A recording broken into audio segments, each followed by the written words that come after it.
All right, welcome in everybody. We're about to get started with our Connected Versus showcase. Hope you all are doing well. Welcome in Kirby Dude, Mindswept, Jabberbox, and Nathan. Jabberbox, make your way to... oh, you're in the lobby. Never mind. Jabberbox will be in our first group. And yeah, hope you all are ready for the weekend. We haven't had a Tetris Effect showcase in a hot minute. Just a lot going on here at Enhance. And we had a holiday weekend last week here in the US.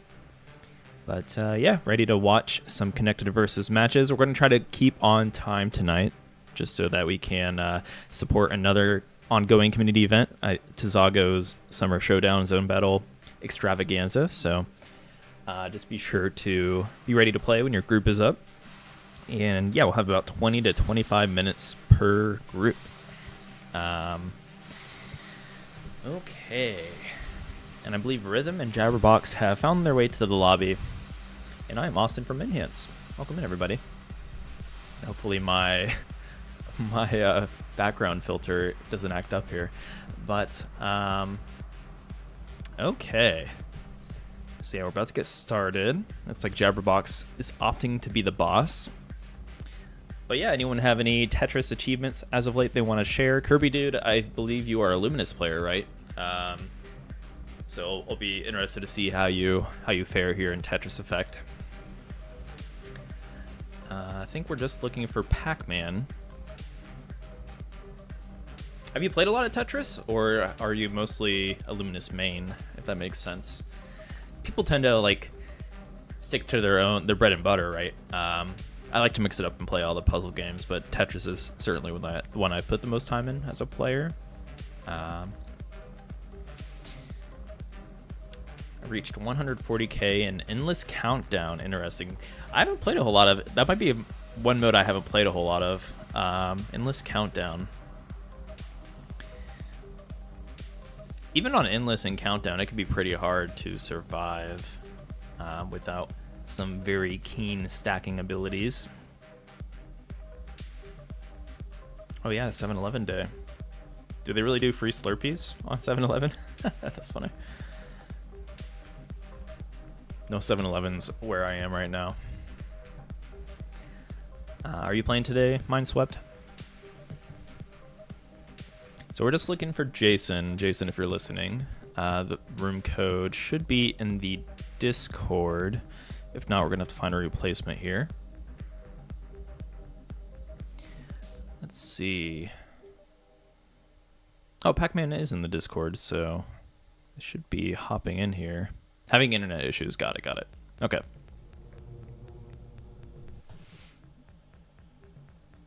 Hopefully you can get that sorted out here. Anybody playing any new games? Whether it's an enhanced game such as TEC or Luminous Remastered with the upcoming Luminous Arise. I know a lot of people are hopping into Remastered for the first time. Chen haircut, yes. I needed a summer cut. Welcome in, Ferox, who will be playing in Tizago's Zone Battle tournament tonight. Who else is in your group, Ferox? Alright, looks like Pac-Man has found their way... oh, wait, no. I'm sorry. Jabberbox left. Uyushoda's in your group. That's rough.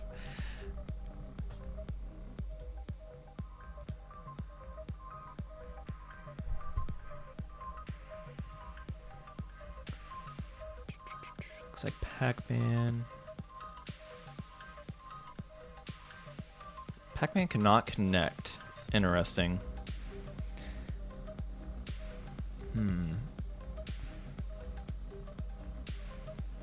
Ferox, I'm not sure if there's an easy replacement for Pac-Man. Jabber's switching to VR mode, okay. Yeah, so we just need to sub for Pac-Man.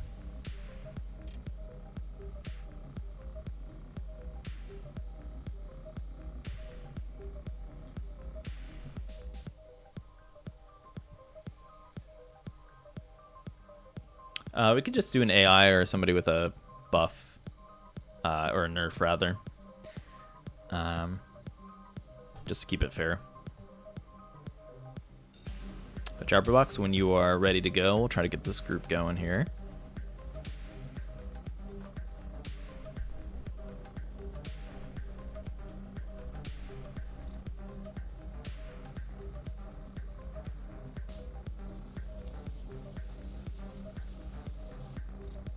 Do we have a sub for Pac-Man?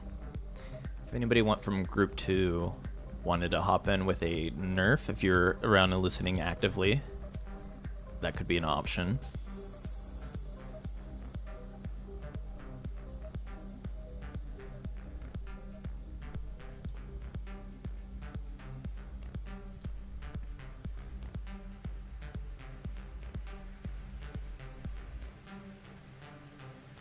All right, Jabberbox is here.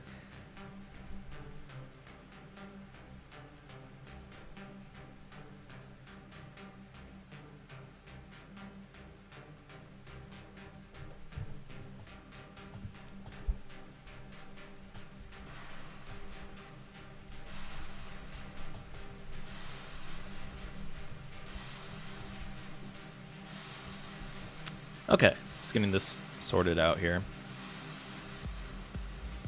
Maybe Cassia, I see you're in here if you want to hop in for one round with Nerf or something like that, and then if Pac-Man's able to join after that, we could do that.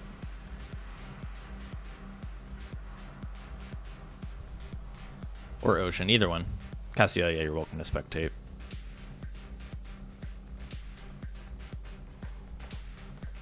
Oh, wait, I see. There's a team handicap. Well, let's roll with this, and then depending on the first round, we could always rotate players or whatever should happen. I'm ready when you guys are ready. Good luck, have fun. So we have Kirby Dude, Ocean, Rhythm, and Jabberbox for our first game. Jabberbox playing on VR, very nice. So 2 VR players. I don't know if you had 2 VR players on our showcase in a team's lobby. Welcome in, Sushi Drew. How are you doing? Is that the Sushi Drew emote? A little pupper. Are we in full moon mode? That starts it starts in the morning US time, usually around like 8 Eastern. It's 6 p.m. 6 a.m. UTC. I'm sorry, 6 a.m. Central time. All right, let's hop in here. And the game is... Where's the game? There's the game.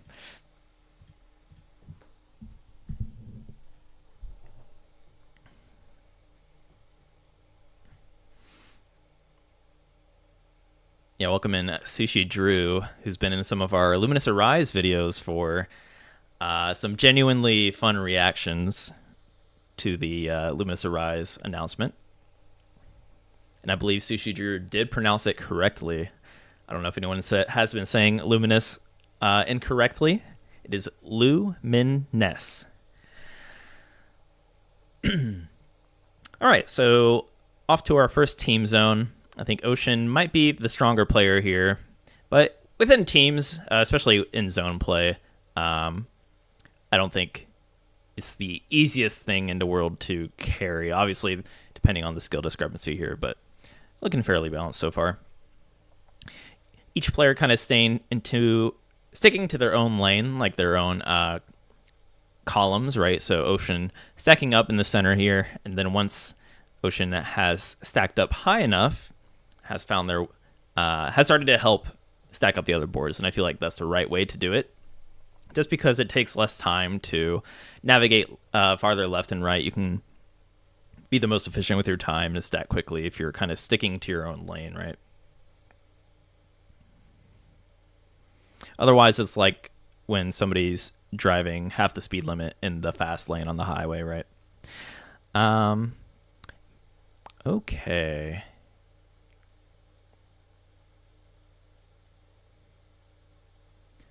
So that's a pretty standard attack. I feel like standard attacks are typically 1/3-ish of the boss's board. Any higher than that, you kind of put on instant pressure. Any lower than the boss feels fairly comfortable, right? Welcome in, Stormy DS. How can I join? Yes, join the Enhanced Discord at discord.gg/enhance. We run these every other Friday. I think it's going to be hit or miss with the...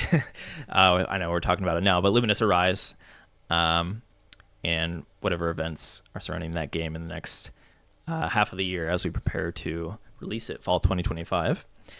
But yeah, every Friday that we host our community showcase. We'll ping the community event role in the Discord. So if you're looking to participate, either A, just hop in there now and maybe there will be an opening, or B, just make sure you have that community event role selected in the future so that you can be notified and be the early bird. Early bird will get the worm. All right, Jabberbox was able to bring down the white garbage lines here from the team attack a little bit. Looks like we had a top out.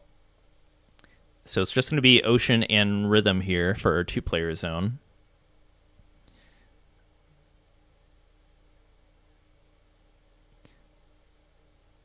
As long as Jabberbox can get a solid defense in, this should be advantageous for Jabberbox.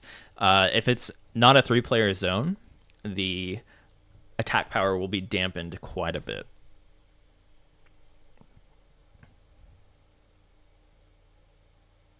You can't hear anything from the game? Oh no. How about now? And cue the music. Oh, I'm sorry. I missed that, everybody. I'm on my laptop, so that got unchecked. Thank you.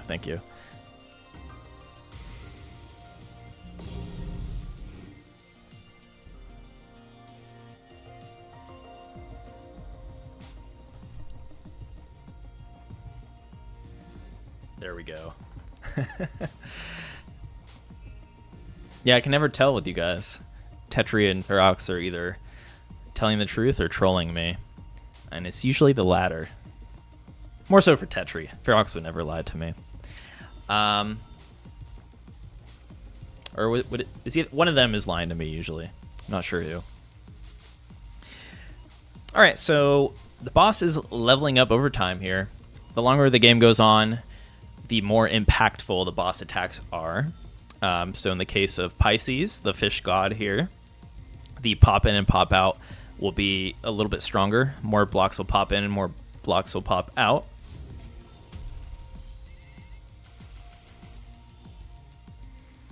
Jabberbox in an interesting situation. Finds a nice T-spin to bring the board down a little bit.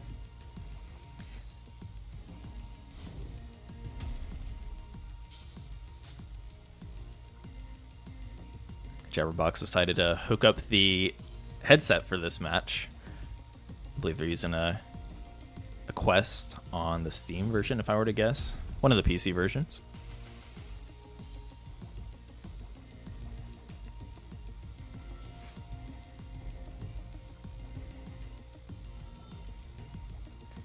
And Rhythm, one of our active community VR players on the MetaQuest version.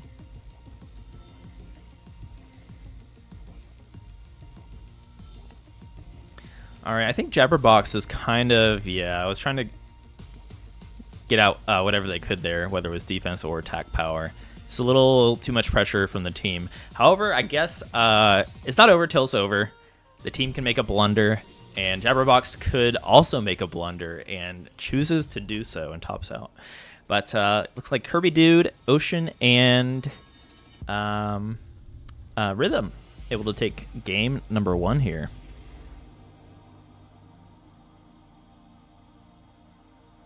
GG. Your game skipped frames.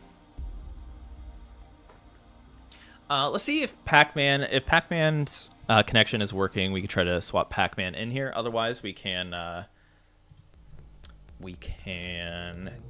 keep in Ocean, or Castia can swap in. If Ocean gets some games, we could always just drop Ocean from Group 2 even. Okay. But yes, if anyone wants to participate, be sure to join the Discord at discord.gg/enhance. Alrighty.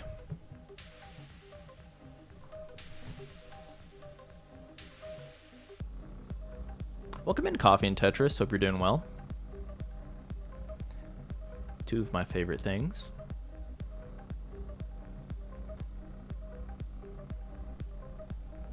VR is not the greatest way to play here. It depends. I will say naturally I chill out a bit more if I have a VR headset on. With all the beautiful effects happening, it's harder to stay sweaty and competitive.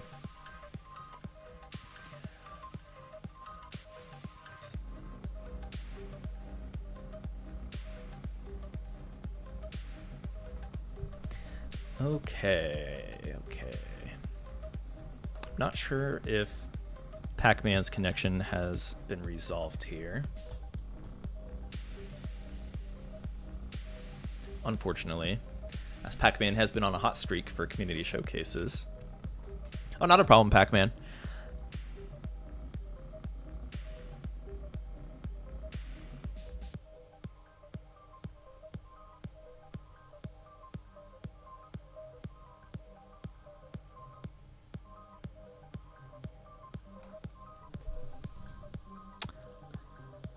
What's wrong, Castia?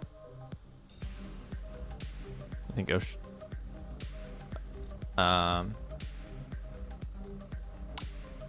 no, we had Kirby Dude, Ocean, Jabberbox, and who else was missing? Oh, Rhythm. Rhythm disconnected. But Kirby Dude and Jabberbox, be sure to hop in for another game here. Do not be shy. I know Group 2 is trying to encroach on your games.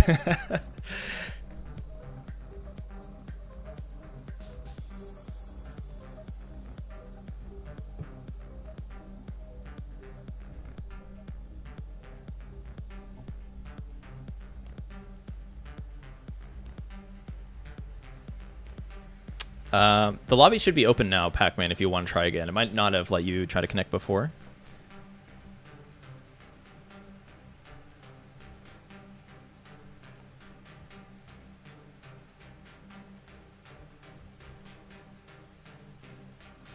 But if not, we can, yeah, get some players in from Group 2. Rhythm, are you still around? You're welcome to play some more games if you are. Otherwise, we're going to start letting in some members from Group 2 here. Get one more game in for Jabberbox and Kirby Dude.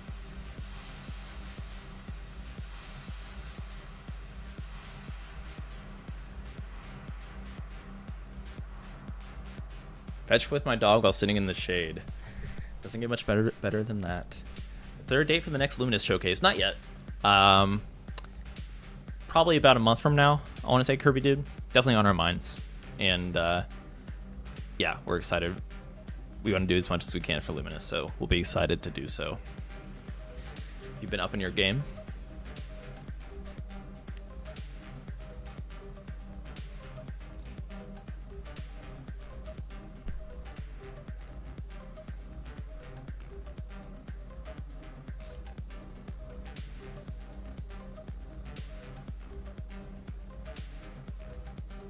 Are all TEC showcases on Friday? Yeah, pretty much. I mean, we'll have special cases, I guess, if there's any other like TECWC event or CWC event, but generally I think they've all been on Fridays, yeah.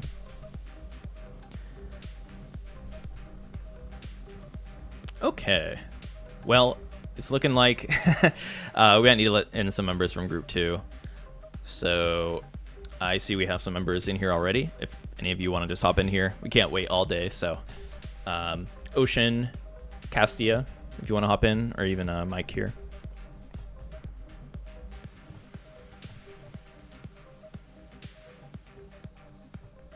And we'll get started. Thank you for using a Nerf, Ocean.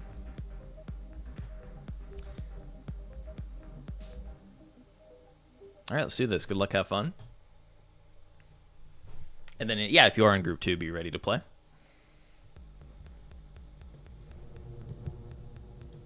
As you're on deck.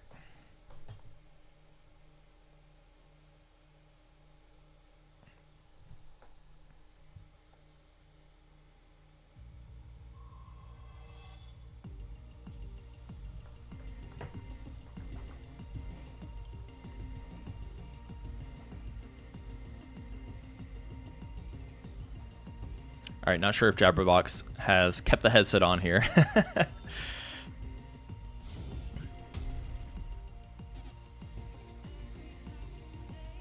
All right, so we have Ocean on boss using that nerf -1, so making things a little bit harder. That nerf or buff handicap will hit pretty hard, but yeah, Ocean's pretty good here. Sets up for a T-spin double.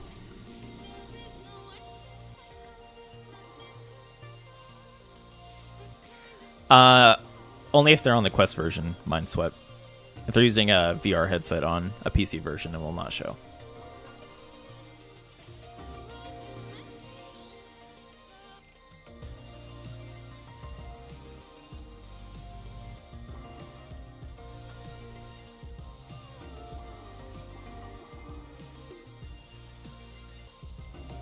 Yeah, the Quest region and the headset emoji, I guess, is specific to the Quest version only.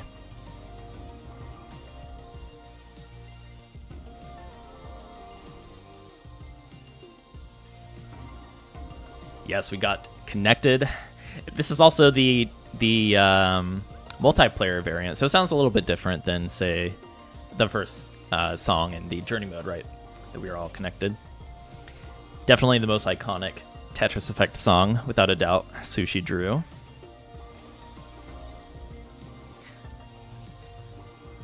For me, the most listened to song is probably the Zone Battle theme song from multiplayer.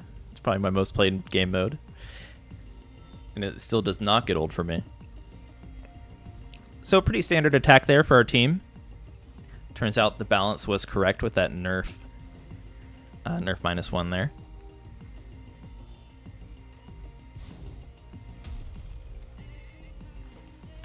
So all of the Area 1 bosses, whether it's Taurus, Pisces, or Sagittarius, have the soft drop ability. So when you see that your block is gray, it means that you have to soft drop the piece rather than a hard drop, which kind of slows down the game a bit. Generally, for lower level lobbies, that's not too big of a deal if you're already moving slower and maybe not utilizing a hard drop extensively, right? However, at high levels, when players can move at the speed of light, that is a huge way to kind of nerf them, right? So if you're against a high level lobby, Area 1 may be your friend.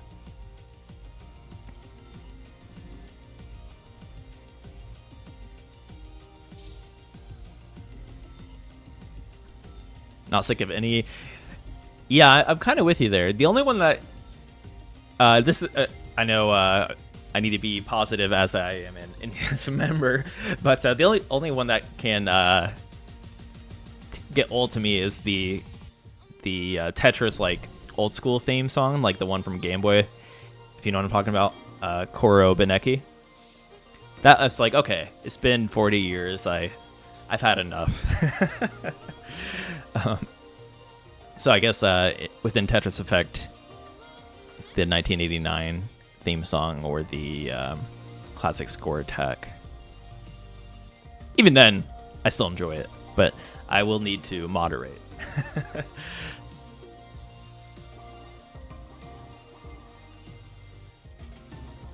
But yeah, I mean, Hydalic's range invokes so many different emotions that it shouldn't really get old.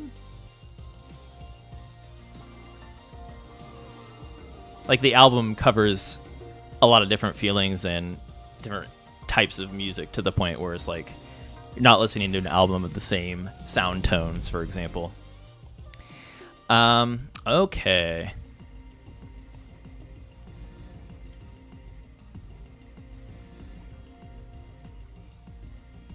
So now, Not Ocean is under pressure here. Finds that T-spin single.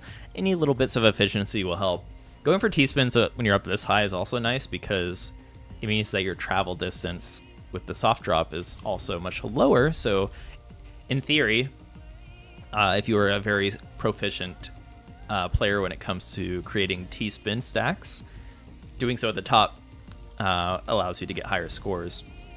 We've seen that in Ultra play from some players for like the effect modes.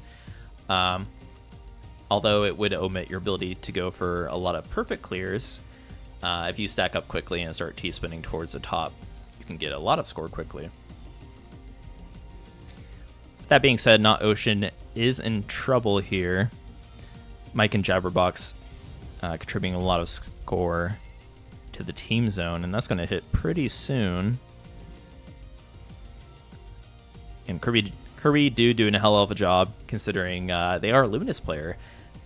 And here's how I feel. I feel that if you are a strong Tetris player or a Luminous player, it's only a matter of time before you kind of pick up on how to play other puzzle games.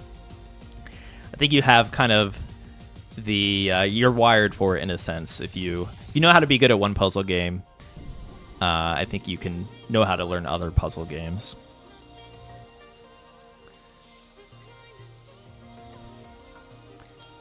There's a lot of similar habits when it comes to dropping blocks. All right, so Not Ocean is attempting a survival here, doing a good job. Getting Tetrises quite quickly here. It's not over until it's over.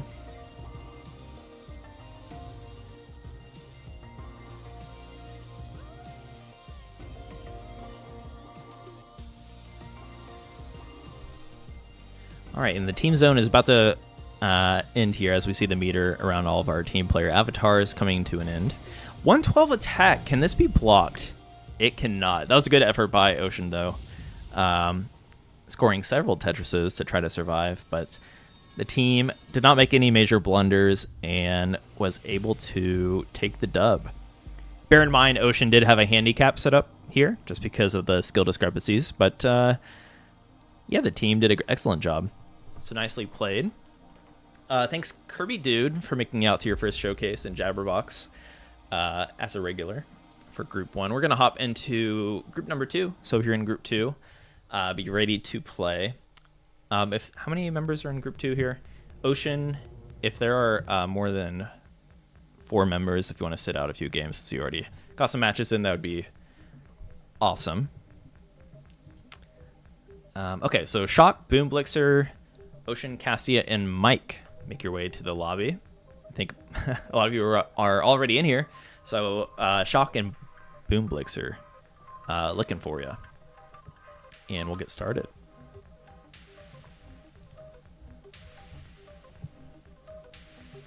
Oh, thank you for the ping, Ferox. Ferox is ahead of me. All right. Oh, it's your first B rank. Very nice. Yeah, if you have any questions, Kirby Dude, if you're newer to Tetris Effect in any capacity, feel free to ask some questions here in the chat. There's a lot of talented players here.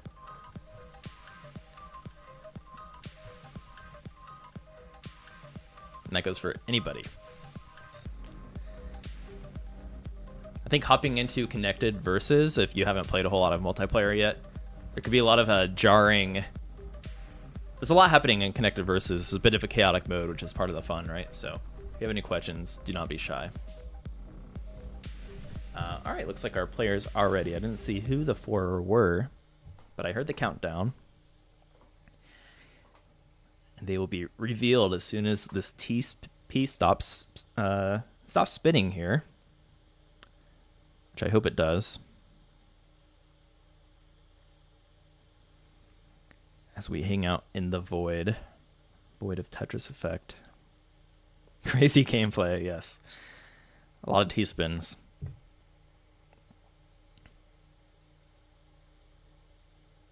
This is generally why we advise not to spectate, because sometimes people will leave the lobby at an inopportune time and break the lobby.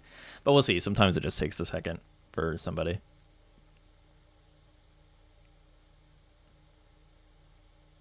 Whose emojis are that? Mindswipes. It's kind of funny. Been trying to play TC more often. I'm going to try to play the full moon thingy tomorrow. Yeah, full moon's a lot of fun. Oh, not a dead lobby. Let's go. All right, so we got Blast Blixer as the boss.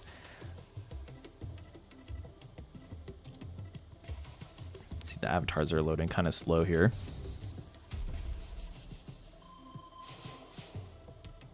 It looks like we have a Gemini on our hands.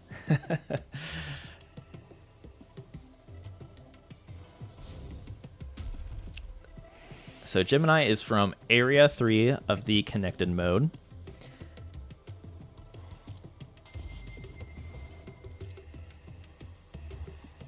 And the signature blitz, the boss attack from Gemini, is the twin pieces. I think generally at high level play, this is one of the weaker bosses. However, you can chain together some pretty significant attacks if done so correctly. So we'll see what Blast Blixer has in store for us. Sets up that T-spin double, the TP switch maintains that parity there. And another T-spin is waiting. There we go.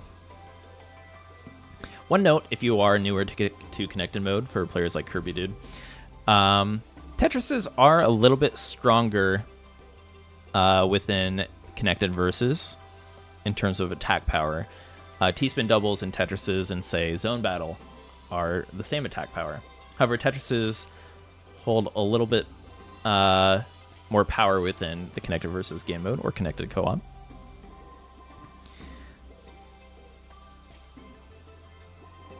With that being said, if you are proficient enough to maintain T-spin doubles, even without One Piece preview, you can muster out some extra attack power if done correctly.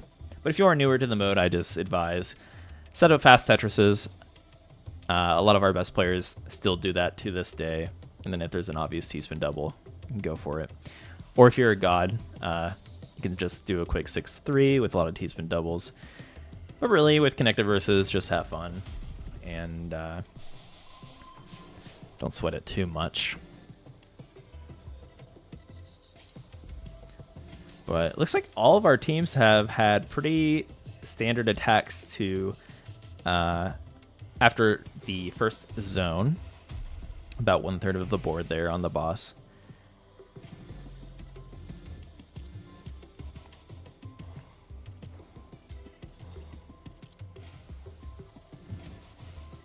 Oh, interesting, Nathan. I'm not sure if that is the case. I'm not familiar with that.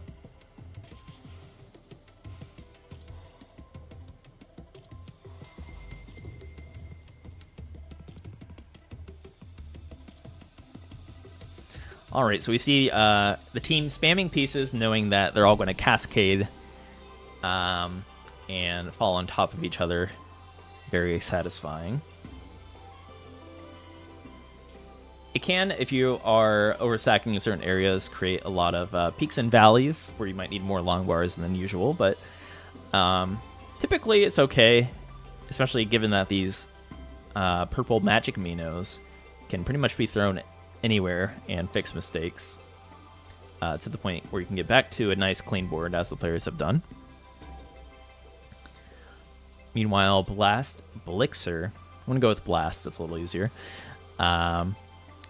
Stacking up these Tetrises, there's a good back-to-back double Tetris. You can see the defense orbs circling Blast, meaning that the defense is getting much stronger. And this should be a pretty good defense, yeah. It's going to be putting some pressure on Blast. But Blast still feeling pretty comfortable following 2 team zones. Has enough space to still stack for Tetrises. I think playing as Gemini can be a bit tricky knowing when to attack and when to defend. You got to be sure to get the most out of your attacks. This twin piece is going to hit Shock pretty hard, actually. Unfortunately, that T-spin. Blast moving. If Shock had one more piece there, it wouldn't have been so bad. So putting pressure on Shock, and that shows the power of Gemini. It can really mess up your board if you're not ready for it. So that's actually going to take out Shock, who had a really nice setup there with that T-spin double, followed up with the combo, but got that twin piece, one piece too soon. And that should be a sigh of relief for Blast, knowing they have a lot of time to accrue a bit of a defense, and or can continue to apply more pressure, knowing that it's going to take a little bit longer for the team to enter that zone phase. Twin O-spin.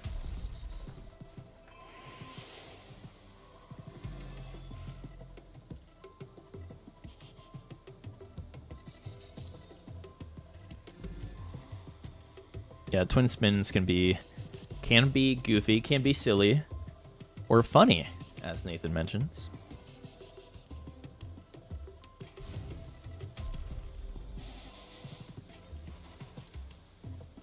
Ooh, that long bar placement from Mike. That's unfortunate. That's a result of the super rotation system being a bit funny with long bars. Either way, the team did manage to find a zone, and Cassia stacked up pretty high here. That's a perfect use of the purple magic amino there.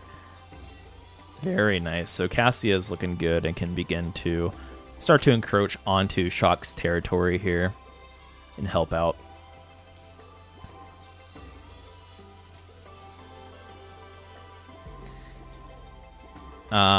Either way, this should be good for Blast. Although Blast only has 3 orbs right now, this might be a pretty good attack. I think didn't get quite as many T-spins and Tetrises as they would have liked.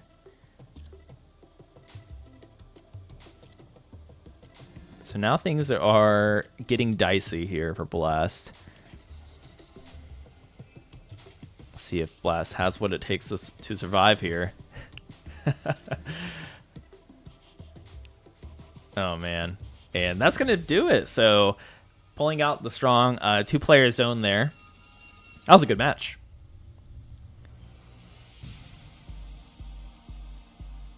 And Blast was doing a great job putting on pressure there too. Really came down to the wire. GG. Could not agree more, Jared. Oh, welcome in, Twiz. How are you doing, Twiz?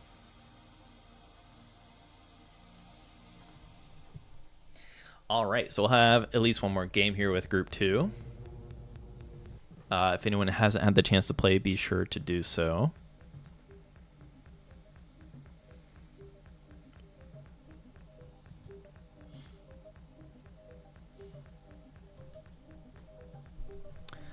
Okay.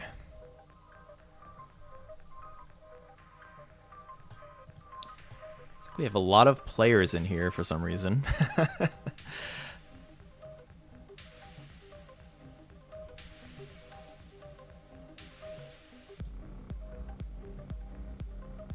Who is Mold the Beats?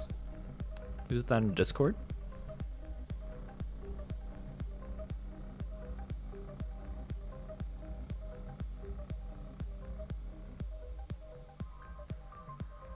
Oh, that's you. Okay. Are you in this group? Let's see. I think we have you in group 3. So, well, we're going to get one more game with group 2 and then you can hop in, if that makes sense.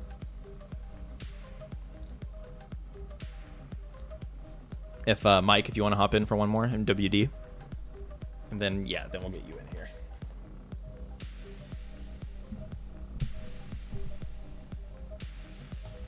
All right, so we'll have Castia on boss. Oh, you're good. You're good. You're just excited. Yeah, we'll get you up here. And I see Zier is in here too. So group 3 is ready and waiting. All right, we're gonna get some Tetramidian action. Speaking of music I like, I've been on an Area 5 kick for one of my favorite tracks within the Tetris Effect soundtrack as of late. All right. Oh, let's get me off the screen. There we go.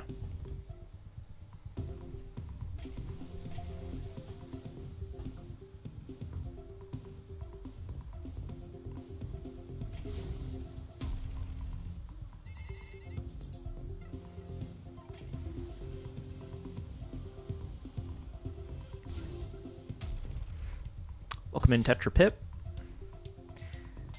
Castia on YouTube.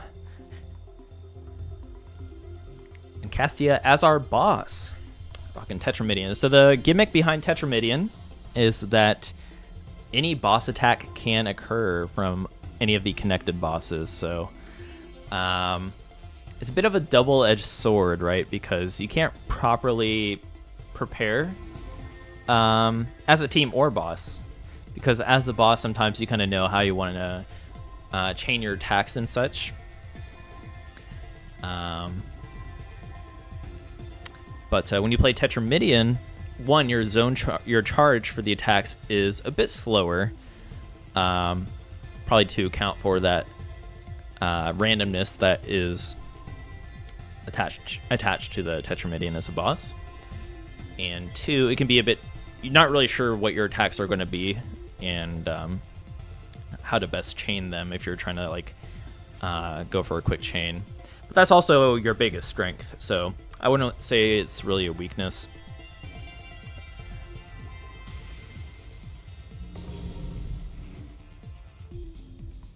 It's like when you have a corporate interview and your biggest weakness is your biggest strength simultaneously. Very nice.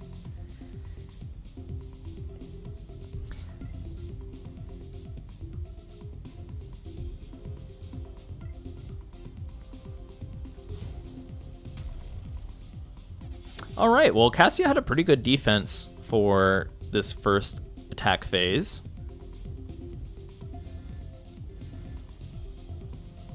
So sitting pretty comfortable.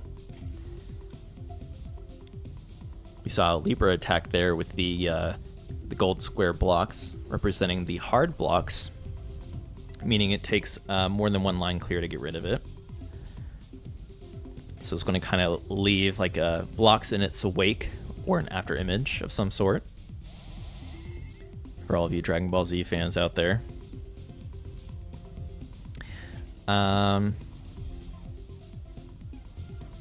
Okay. It's a nice down stack there from Shock. Blast actually set up for T-spin there, but the gravity making it a little bit awkward. Either way, the team's looking pretty good here. Ready to go into the second team attack. Let's see if they can put on a little bit more pressure this time around. Because that was pretty quick. And MWD and Blast are stacked up a bit. So, and they were fairly low to the board. So when you go into a team zone and no lines are cleared, your attack has potential to be super strong. If you go into the zone and say 3 or 4 lines are cleared or even more, it's going to dampen the attack a little bit if you get to a 20. So the team's looking poised for a strong attack here. Question, I still do not fully understand when a zone/connected ends based on top out. When a zone ends based on top out. So when a new piece can't drop, or is it if the block is fully above the line? It's actually both. It's both. So if you place a block onto the board, and none of it is protruding into the 10 by 20 grid, it will end the zone.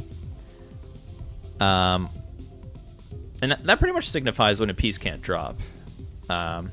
Or if the piece is blocking or if the Tetramino is blocking where the block spawns, right? So if you cover your block spawn, that also will end it. I hope that makes sense.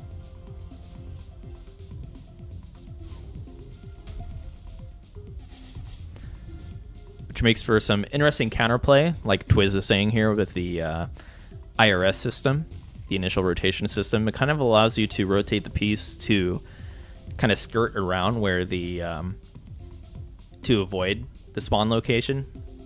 So there's a lot of trickiness that comes with that.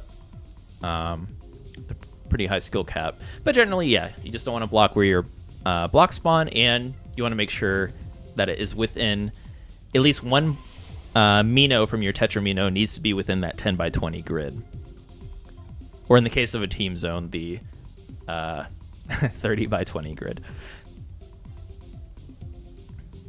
or matrix.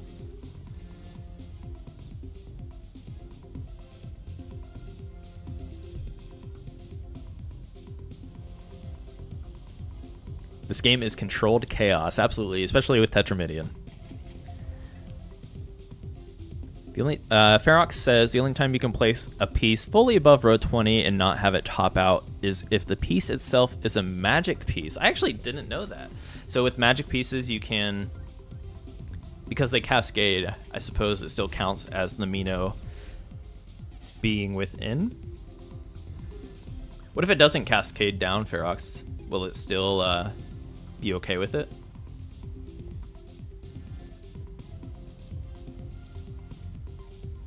I actually never thought about that. I'm learning something today as well. I think even if it doesn't cascade, it allows a placement. Okay, interesting. So Magic Minos are immune to that rule set. How did I not know that? I guess it's kind of a rare situation. But that should help you set up for stronger team zones, I guess, if you hold a Magic Mino towards when your team is trying to set up for a big combo, right? Towards the top.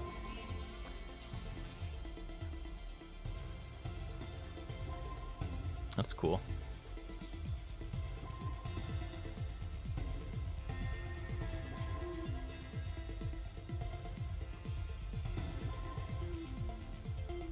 Magic Minos are controlled rain. I like it.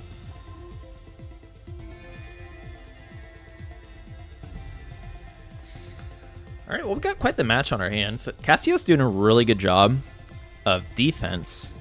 Meanwhile, I feel like our team's getting into these team attacks quickly, just not getting out of it quick enough. So 13 attack deck. Okay, that one finally hits hard there for Castillo.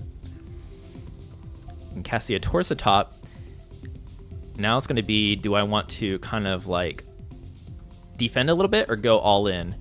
Now, if you go all in from this position as the boss, it can be a bit anxiety ridden. And as you see here, if you make one misdrop, you're going to feel it.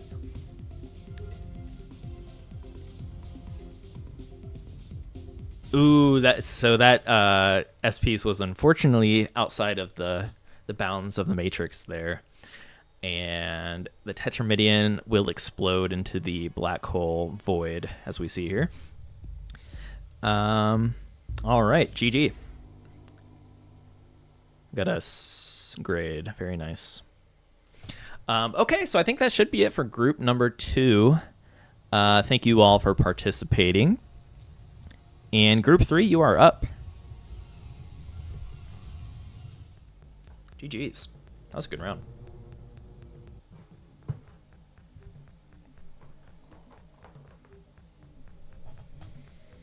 Yeah, Castillo had control for most of that round. The team hit a huge zone there.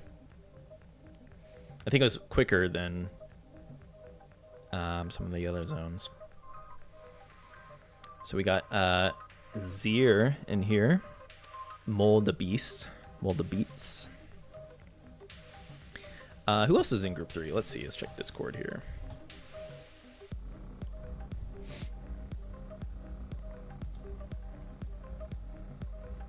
Discord is moving a little slow right now. There we go. So sorry if I missed your message, Ferox. Oh, yep, a little behind on that. No game audio. Thank you, Ferox. Pac-Man, hope you get your internet issues figured out, but we'll be here. Oh, hopefully we can get you into the next showcase. And yeah, have a good weekend. Oh, by the way, tomorrow we are due, I believe, for it keeps getting pushed back because of the holidays and then things going on behind the scenes at Enhance with Luminous. But yeah, I believe we are going to have a full moon hangout tomorrow. So if you are in the Discord, be sure to stop by. The time, if you hop to discord.gg/enhance, select the event button, and it should show you what time it is in your local time.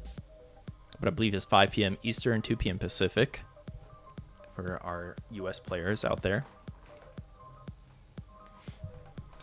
Okay, I think group 3 is ready to go here. We got Mike, are you in group 3? Let's see.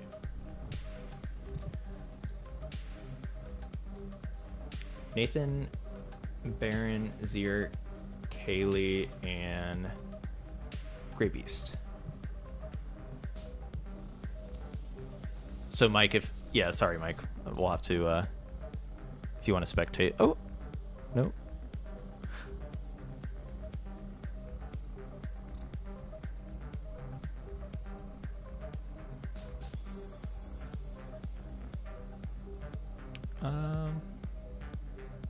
feel like we should have swapped Mike out there. Okay, well, we'll get one in here, and then if anyone got missed, we'll hop to it. Oh, Nathan topped out, okay.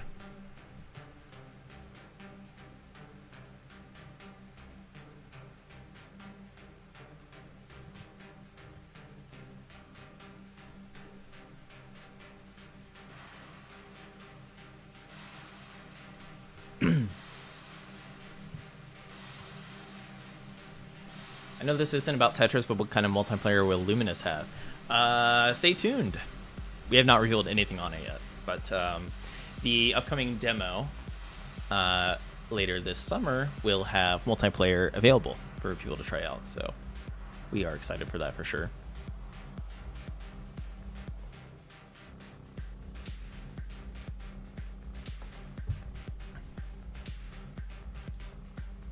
Then yeah, if you're not in group 3, I think we have a full lobby, so if you wouldn't mind leaving, just so that anyone in group 3 could be in the lobby, that'd be helpful. Thank you, Ocean. Then yeah, Zier, Nathan, or Kaylee, and then we'll swap one of you out. So we can probably get 3 games with this group, so everyone has 2 games at least.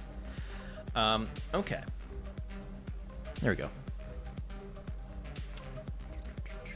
I think we're all good. Good luck, have fun, everybody.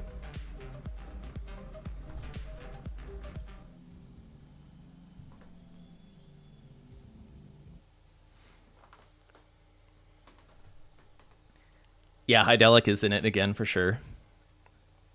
So if you enjoyed the Tetris Effect soundtrack, you're going to enjoy the Luminous Arise soundtrack. I can vouch for that. Actually, I can strongly vouch for that. I'm like 99.9% sure everyone will like it if you enjoyed Tetris Effect. Okay.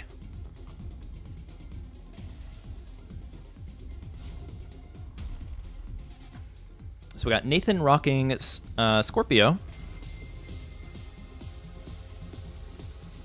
And the signature blitz of this boss is fast, meaning higher gravity. And the later the game goes on, the more impactful that will be. It gets to a point where even the best players out there struggle with the speed increase. But earlier on is not too bad. So the trick with Scorpio is to get into that later game, which is hard to do. Easier said than done.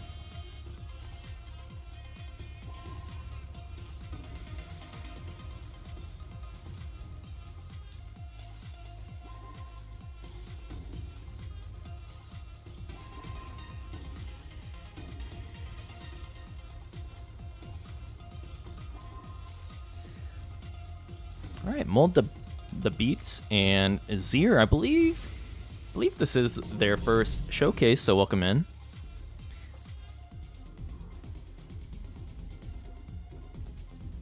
Always happy to have new players in here.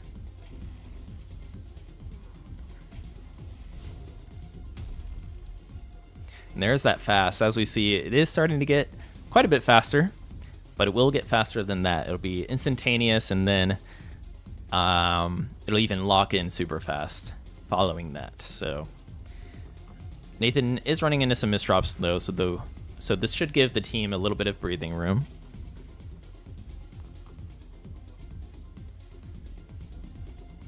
Oh, welcome in, Grasspelt.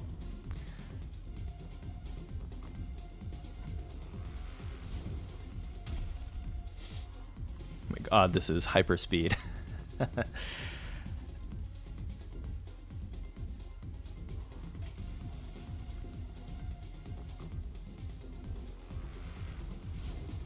Nice T-spin double for Baron there.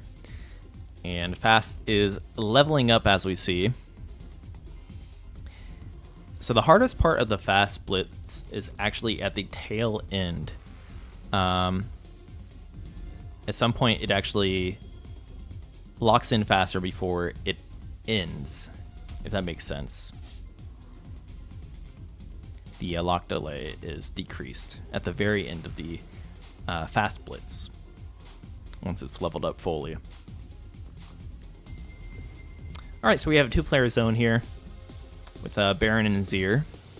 They're in a pretty good spot. Looks like Baron is about 4 high, so not going to be dampened too much here, meaning that the attack power won't be worse due to having more lines by entering that team zone. And they could move pretty quick. We'll see if Baron can get something over that left side. There we go. Uses that long bar with the left rotate. That's a quick Deca Hexatris, yeah. Even if it wasn't a 20, the speed at which they executed that 16 was more than enough to put pressure onto Nathan here.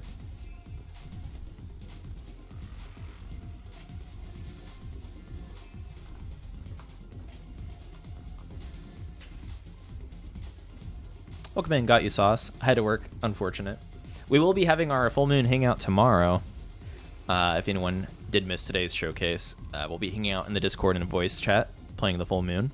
Whether that's Connected Versus, the Weekend Ritual, anything goes really, as our regulars know.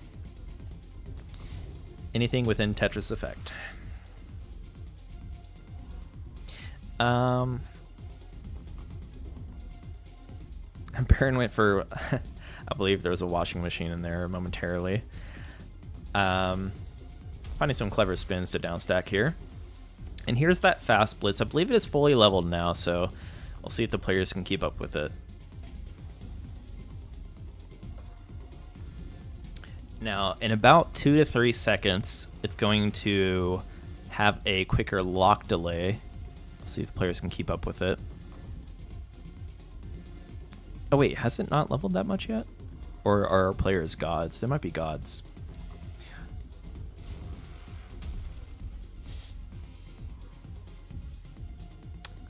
There might still be room for the fast blitz to level, actually.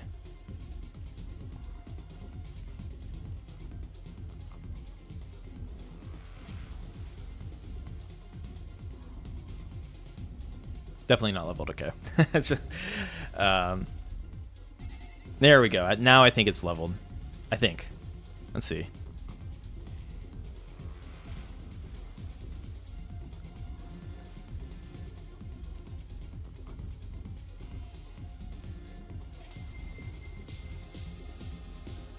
Oh, still not max. Okay. It's hard to tell sometimes with even 15 because if they're high up on the board, it looks instantaneous still. My old eyes are too slow, I guess. But either way, Nathan halfway up the board. This could be a strong team zone. Nathan has some ammunition for a couple Tetrises here. Just has to be sure not to be stacked too high to brace for this incoming team zone.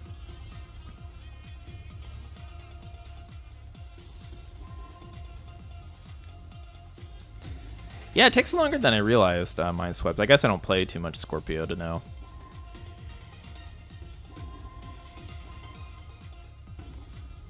Ooh, a little bit of a misdrop there for Nathan. That could be the end, actually. Unfortunately, one misdrop too many there. We'll put Nathan over the edge. And Team Baron, Zir, and Mole the Beats. Taking game numero uno within Group 3. Nicely played.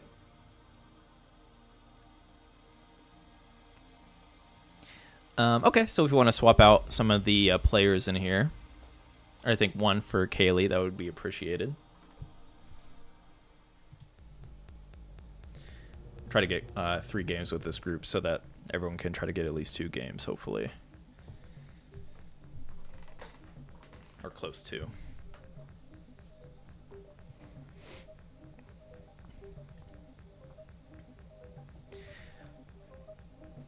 All right, Kaylee is hopping in there. Great, that was a quick swap. Good luck, have fun when you 4 are ready. Excuse me.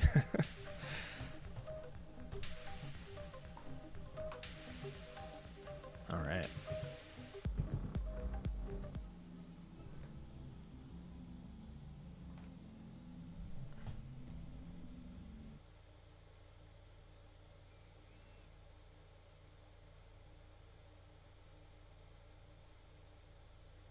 Can't help but notice that some attacks might not max out after zone 3. For speed, might be zone 4 or 5. Yeah, maybe somebody in chat can help with the math on zone, like leveling up your attacks.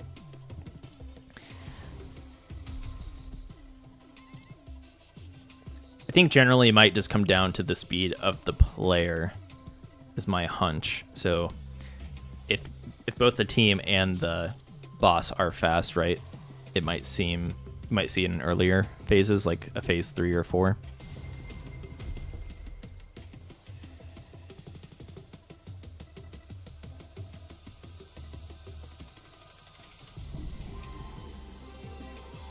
Varrock saying it's kind of an annoying formula. That says a lot. Varrock knows quite a bit about this game.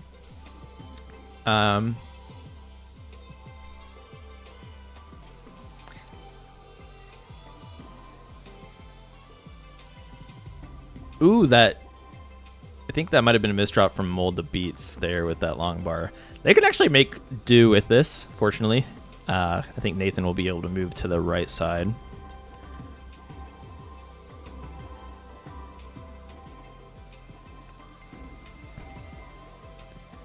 And if Nathan gets the center high enough, can still prop a piece over that left side with some clever piece crawling, I believe.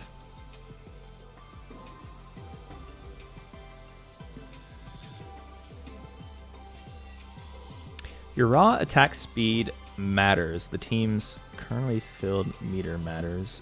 Zone phase matters, and time spent in game matters. Margin time. Okay. Yeah, there's a lot going on there with the formula for how your attacks level up. Interesting.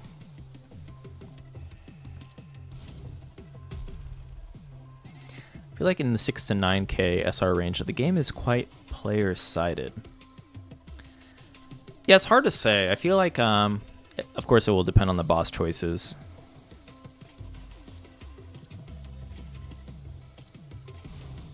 Yeah, I'm curious what the high-level players think about that as well.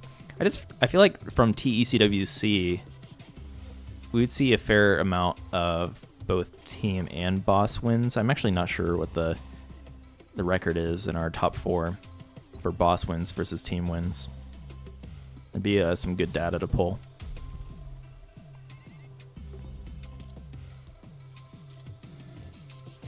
But there's so many variables at play that can be hard to really make a bold statement regarding if player or team is stronger, right?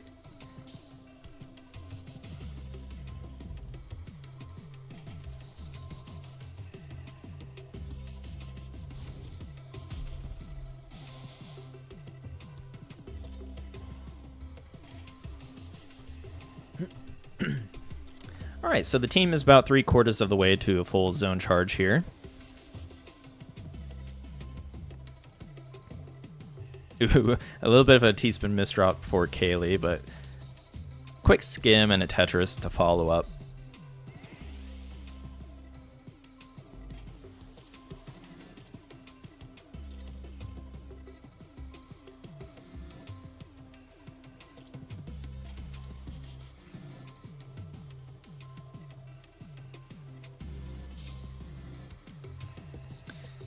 So the team is pretty close to that full charge and hits it. This could be a long round. So, because Kaylee only has 1 bar of garbage, meaning she'll be able to fully deal with this incoming attack. However, this is Virgo, right? So, let's see.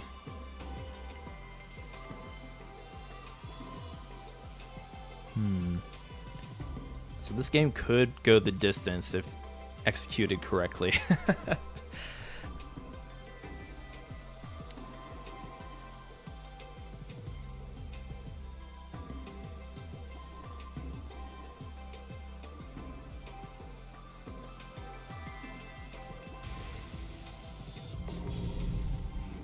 All right, pretty strong attack from our team there.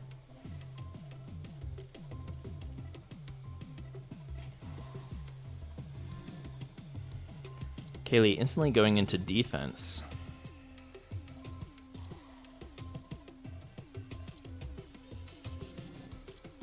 Trying to bring it down a little bit. On their comfort level, and is now going to send a T-spin. No next.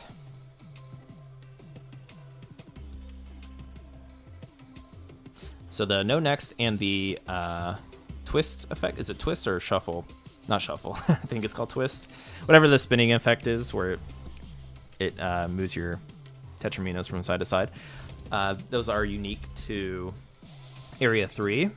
Now here's that no spin, which is the signature blitz of Virgo.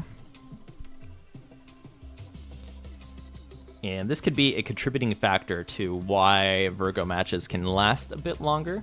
It pretty much is the perfect time to defend. Kind of leave up the no rotation for as long as possible. And then as soon as that ends, you want to send in an attack typically. Not always the case if you're trying to put on pressure. If you know you want to get as many attacks and many bump ups in as possible. If you smell defeat, or you smell victory rather, as the boss.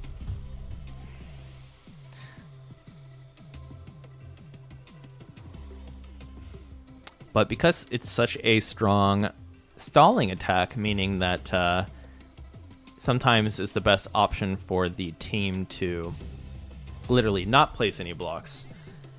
So in this case, we see some options there for Nathan to continue stacking, right? But sometimes there will not be good options, like right now, and you have to kind of wait for it to finish. But yeah, that's an attack that will stall the players from moving quickly, which means you kind of want to leave it up so that you can work on bringing your board down as the boss while the players are stalled in a way.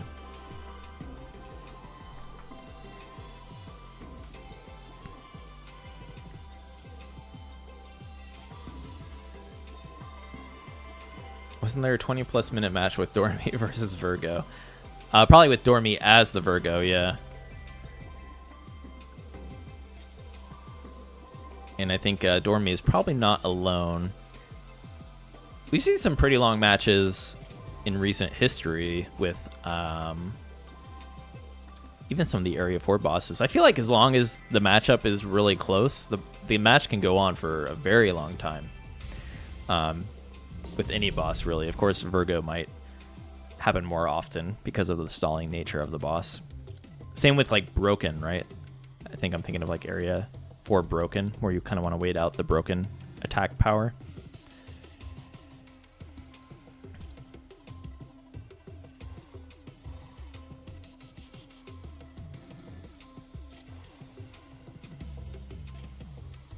Alright, got some T-spins for Kaylee.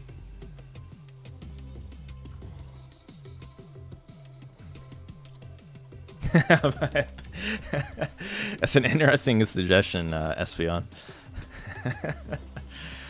It's funny.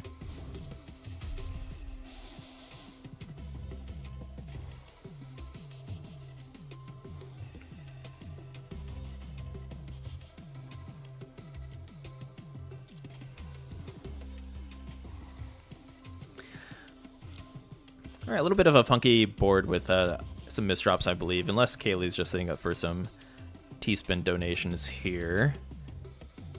I think that was more of a result from the misdrops, though. So slowing down a little bit on the attacks, giving the team a little bit of breathing room to get some zone charge here.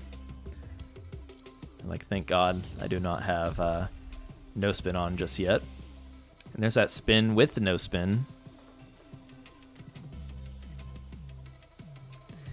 And in this case, there really aren't any good options, so all three players were just kind of waiting that one out. And Nathan is under pressure here.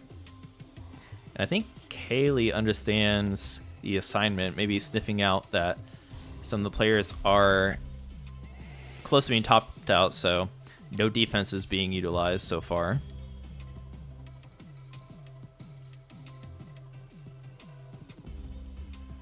All right, mixing in a little defense here to keep up with the no spin.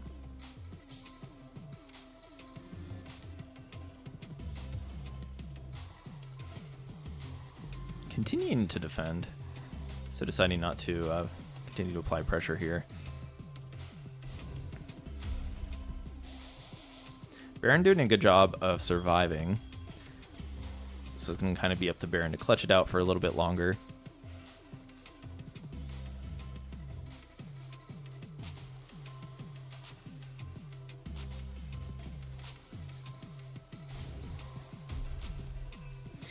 All right. Nathan back into gameplay. Now, if Baron can stall for just a little bit longer, Nathan can maybe try to contribute some meter. And right when our player 3 gets back into the game, Beast here is able to get back in, they'll be low enough to the board where they can have a pretty strong team attack.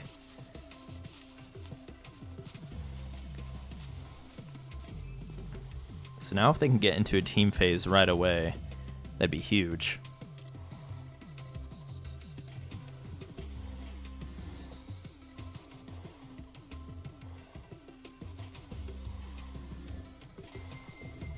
All right. Then yeah, Mold Beats has this open well. It's going to stack over it a little bit, but either way, it should only be 2 up, it looks like.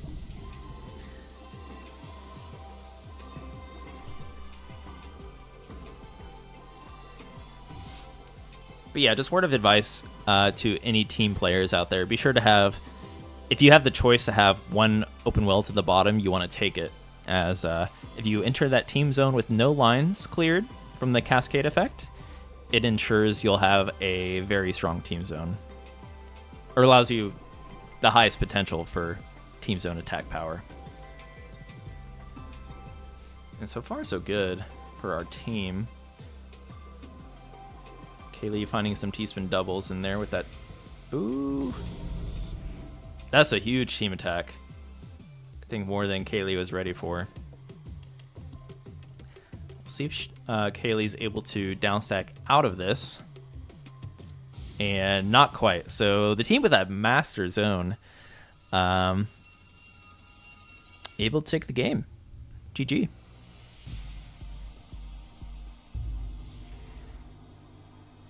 GG. That was stressful.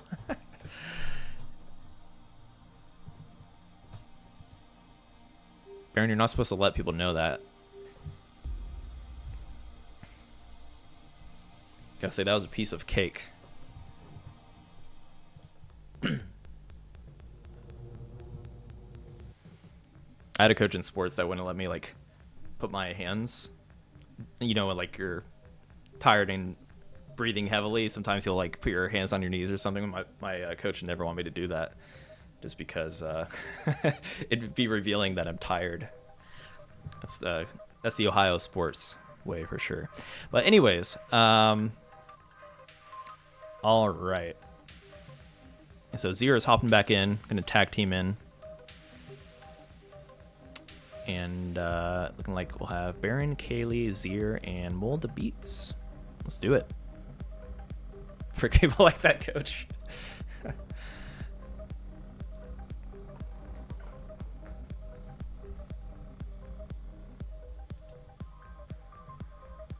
All right. Looks like the players are ready. He was a good coach, by the way. Good guy. Questionable tactics, maybe. Maybe questionable. Okay. What's the boss choice? I missed it. Ooh, area 2. Music bumping. Welcome in, Organics. Hope you're doing well.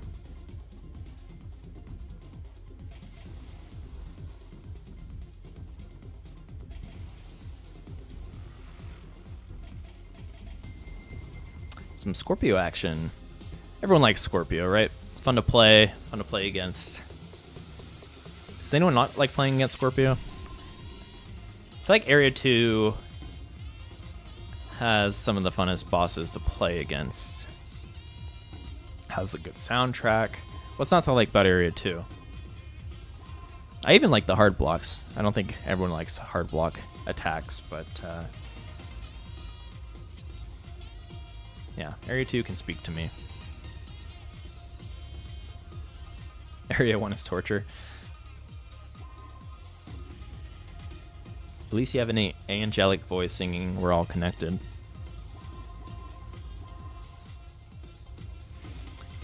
Looking like a pretty good team zone here.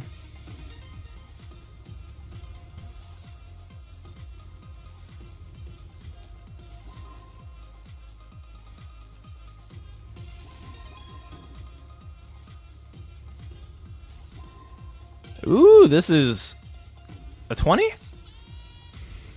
Oh, how is that not a 20? It looked so close to a 20. Either way, putting a lot of pressure on Beats there, and it's going to top out. GG.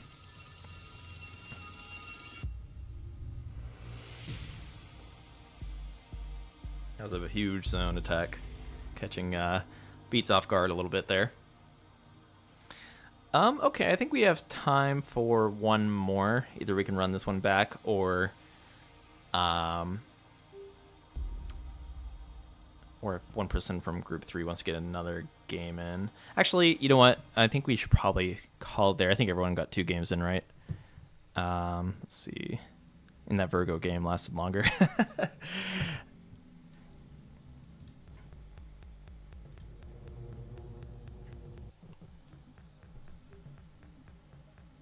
Let's see, who's in Group 4 here? I think we have a bigger Group 4, so I think we will move on. But thank you, everyone in Group 3 that participated. It's nice to see Zier and Molda Beats hopping in there. All right. So yeah, let's hop into Group 4. I want to be on time a little bit so we can say hi to Tizago and check out the Summer Showdown. Okay, so RNA, Tetri, Grasspelt, Salil, Liam, Pip, and Espeon. That's a big group, so we might need to be generous with the rotation here.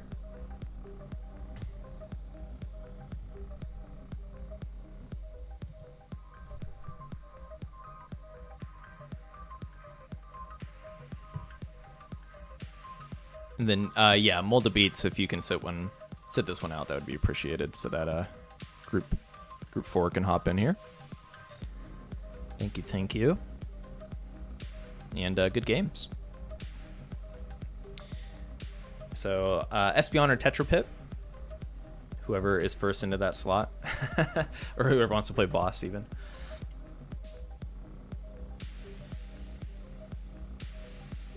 And then yeah, if you're not in Group 4, if you could leave spectator, because we do have a big group here. All right.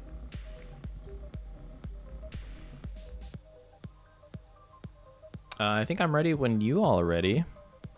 Awesome. We have Alucard, Liam, Tetrapip, and I missed it because I couldn't read fast enough before the screen went to black. Somebody on boss. I believe it was Area 4.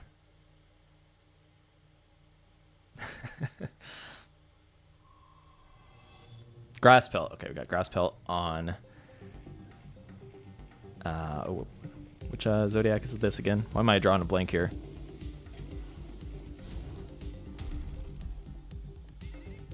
The man with the bird from Area 4.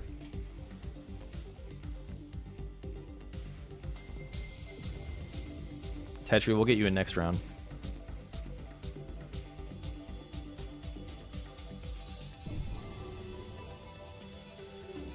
Good, says Espeon. Tetri, you need better friends. There's so many bullies out there. Yeah, Tetri, it's just misunderstood. All right. So we are in our high-level group of the night here. We see some pretty quick team zones alongside some powerful bosses to deal with said zones. Now that's a big zone to kick off Group 4. We'll see if Grasspelt has a nice rebuttal. I don't see Grasspelt on boss as much. Grasspelt is one of the best players in Connected for team zone play when it comes to getting curb trisses and stuff like that.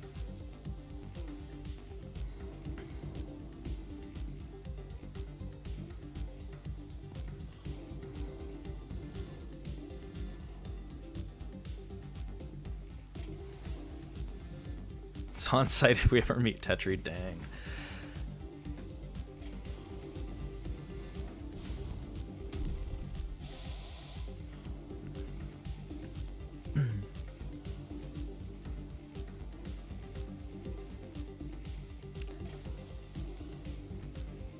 All right, the team is moving quickly here.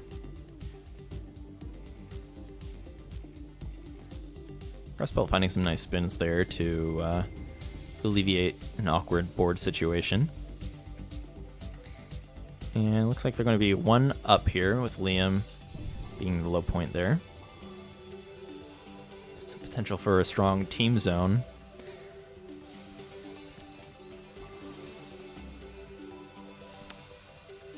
And with that being said, Graspelt having a few misdrops here. Here's the thing, I think Graspelt respects the members on the team side here to the point where I do this a lot too. If I know I'm playing against a stacked team, I'm going to try to play faster than I normally would, which may result in more misdrops, but you kind of have to take that risk sometimes, right? I don't know if Graspelt's in the same state of mind, but sometimes you make more risky plays if you are against stronger opponents.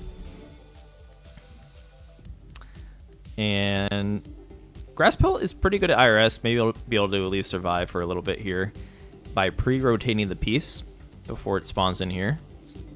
Unfortunately, it has a square. And if you pre-rotate a square, it is still a square and will block your spawn. GG.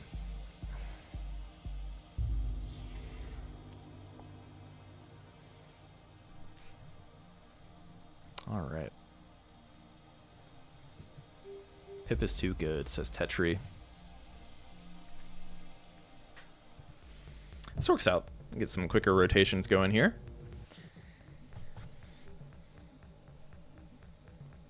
So everyone go all in on your bosses.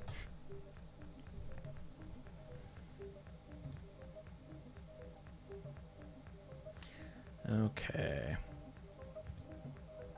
Got a full lobby here. Alright, so we have Espeon tagging in here as the boss. Espeon is quite a strong boss in the world of connected versus. So we'll see what happens here.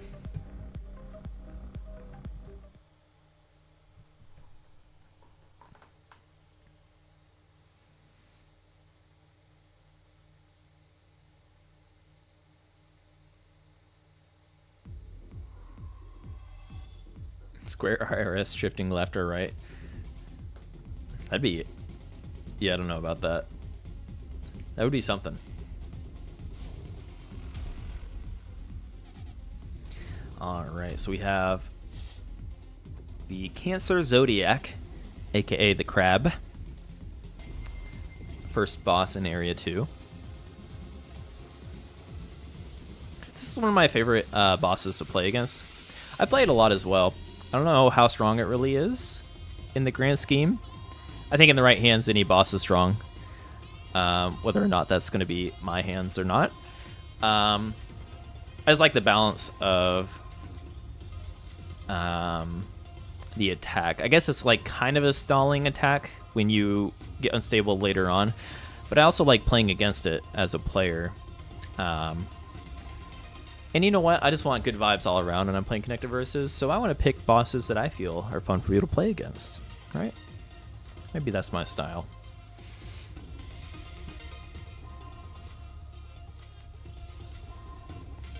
Ooh, got a 19. That's a pretty quick 19 from our team. Sending fairly standard attack to Espeon. I think Espeon is still feeling comfortable here.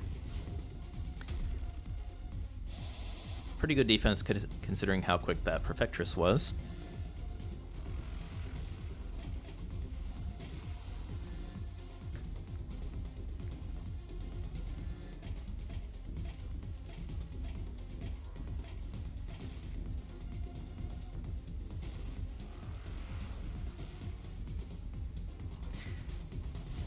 Now there is some interesting counterplay with the unstable effect, the kind of fiery red blocks we see here.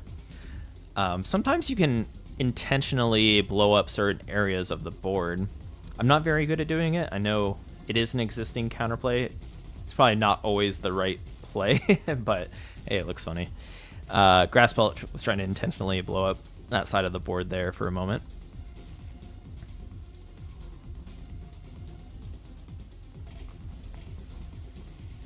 It can leave a mess in its wake, though, so not always the best play, but hey, if you are trying to play a little riskier, or if things are looking dire and you have to go to emergency strategies, it's always an option. I may or may not have intentionally detonated hard blocks.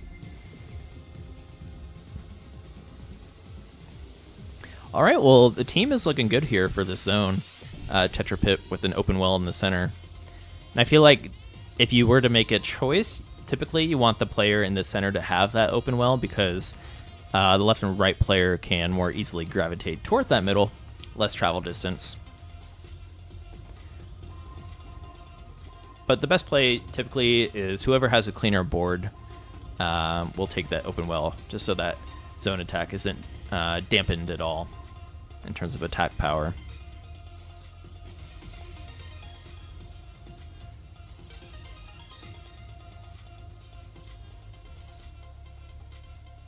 Ooh. Oh.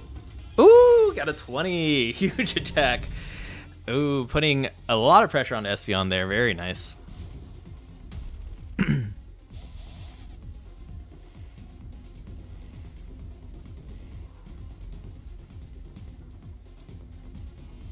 All right. But Espy is very fast at this One Piece preview boss play. Able to bring down the board a little bit here. Mixing in some T-spins.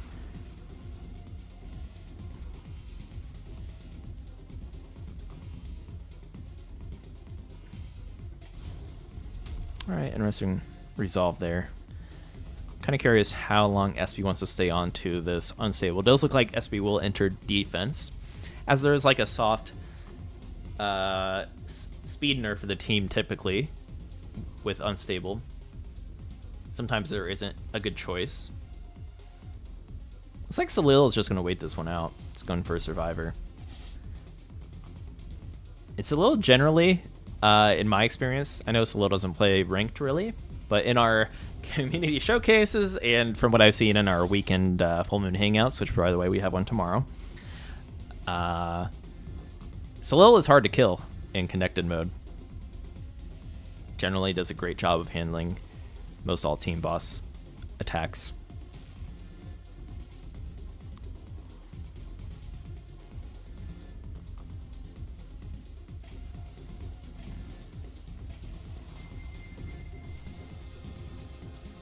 Rotating O piece was made possible where you put the rotation point.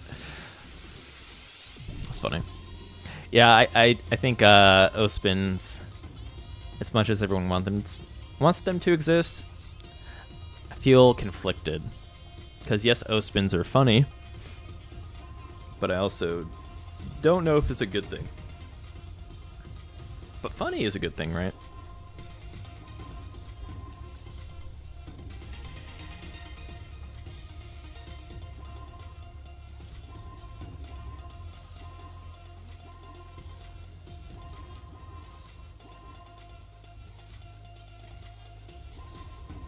All right, team's looking for another huge zone.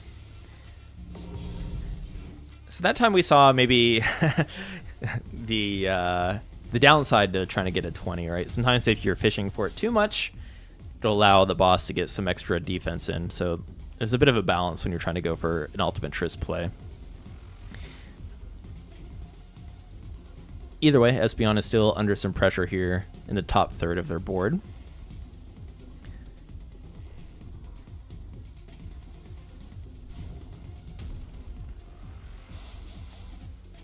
See if Espeon can manage to put on some pressure. Maybe feeling more confident. I don't know if all in is the play at this point. Maybe mixing in some defense still during the unstable phase, but yeah, Espeon is just trying to power up a lot of attacks here. Oh, I think they set up for a Vitz, the long bar tuck there, but didn't quite get the piece over. There it is. Oh no.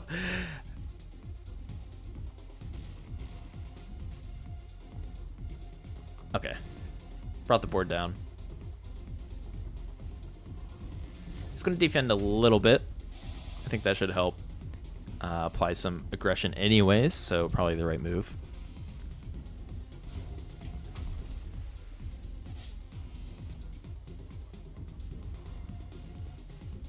With a player like Espeon even bringing the board down 1 or 2 rows, to where if you make a misdrop, you can try to kind of like count to 4 or do something to maintain a back-to-back rate, will be a little bit easier following a misdrop. And looking like the pressure is adding up here, so Espeon doing a great job deciding when to pull the trigger here on going full attack mode. Now that these unstable attacks are leveled up a bit, or just boss attacks in general. Somehow Grass Pelt has not topped out this crazy board, doing some piece stalling with this J piece here. I think as long as Espeon keeps sending attacks, Grass Pelt can stall.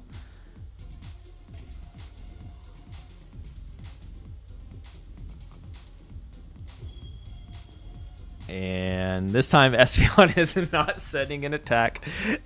Excuse me, I've lost my choking on myself a little bit there. Espeon reading the situation excellently and able to take out the team. That was a good matchup. Some nice zone attacks in there from Team Grass Pelt, Pip, and Salil. Nice game.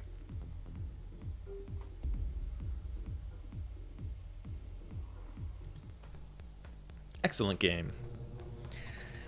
All right, I think we can swap. We have time for a few more swaps here. And then we're going to try to say hi to the ongoing Zone Battle Tournament on Tazaga's channel, if that's live. And yeah, if you want to participate in our showcases in the future, head to discord.gg/enhance and have that community events role selected. We're also going to be doing some more Luminous Remastered showcases with the incoming Luminous Arise, if anyone is looking forward to that. And if you haven't played Luminous and you're a Tetris fan, I highly recommend it. I'm getting hooked on it myself. All right. Also, quick swap. I didn't actually see who our team was. It's going to be a surprise. Who's it going to be? Who's it going to be?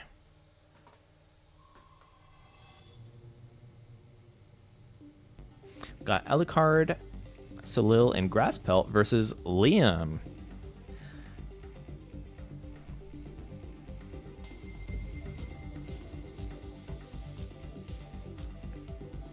Tetris still being left out. Is this a Tetris? This Ferox is doing. Do I need to ban Ferox? Is that what we're saying?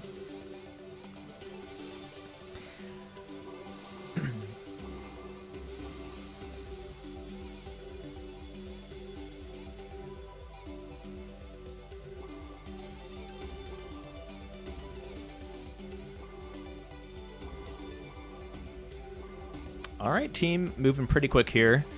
And I think all three of these players are going to be pretty good at setting up for these potential 20 team zones, which are always super satisfying. I know Grass Pelt and Salil have worked together on that in the past. But Liam with a really strong defense. Only 3 rows on their side right now, so that should give Liam a lot of time to send more attacks, which will in return help to level the boss attacks, meaning that these the later the game goes on, the stronger Liam will become.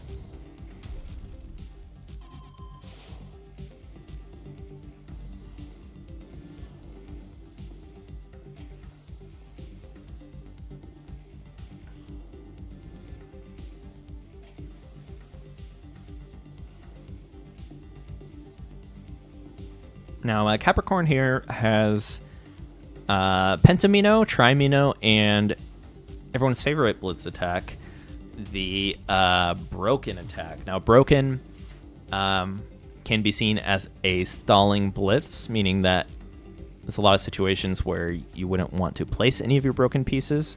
It can sometimes be the best to just wait till the effect wears off, especially once it's leveled up a little bit. So in tournament play, we see a lot of Capricorn picks. It's a pretty strong boss overall. I have fun playing against Capricorn as well. I definitely enjoy the Pentomino blitzes. I think that's a lot of fun. A lot of good counterplay there. Now, broken can be maybe frustrating to some. It's a very hard attack to deal with.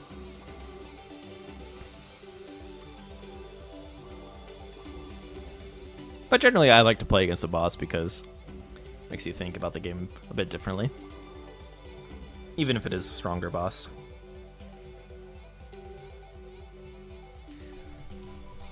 I know some players have talked about maybe labbing out how to deal with broken pieces and stuff like that.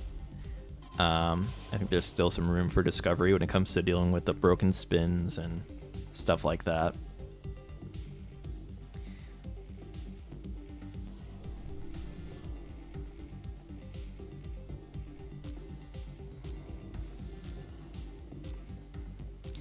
Either way, Liam is in a pretty good position. However, this is a strong team when it comes to survival and hitting those 20-plus zones.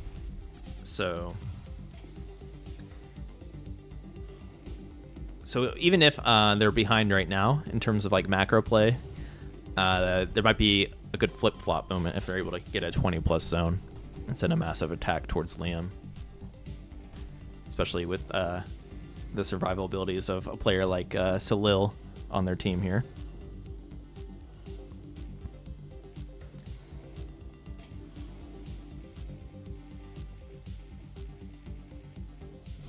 Just a little dancing with that Pentomino for a little bit. I'm gonna throw it into that exceedingly large column in column 6.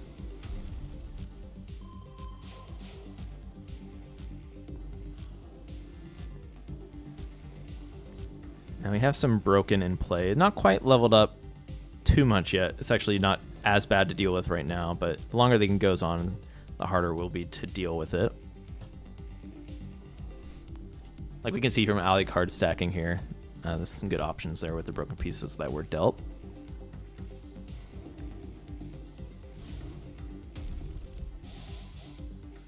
I think Alucard is trying to get rid of that broken piece in the hold queue.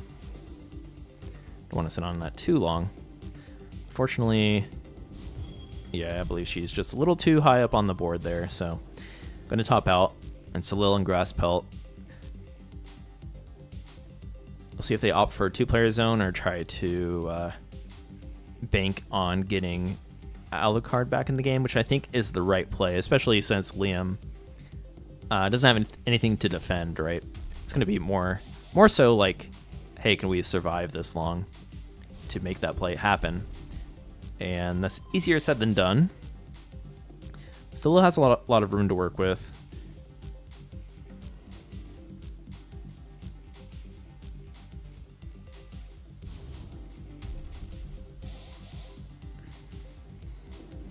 Oh, but I think Grass Pelt...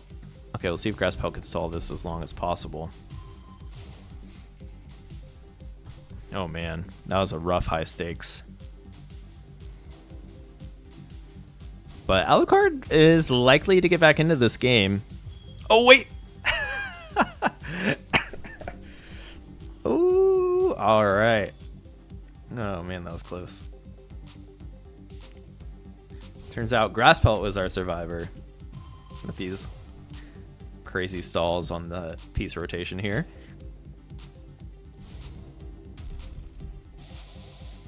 So I believe as long as Liam keeps attacking, it resets the amount of times you can rotate a piece. I'm forgetting the term that is being used, but you tend to have like X amount of time / rotations before a piece will automatically lock in. And when Liam sends attacks, it will in a way, reset that a little bit.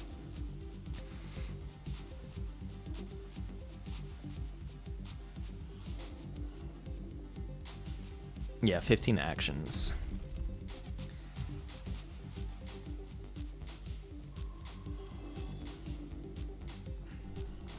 All right, well, Salilla's back. Now, if they manage to still have a 3-player zone after all this is said and done, that would be quite impressive.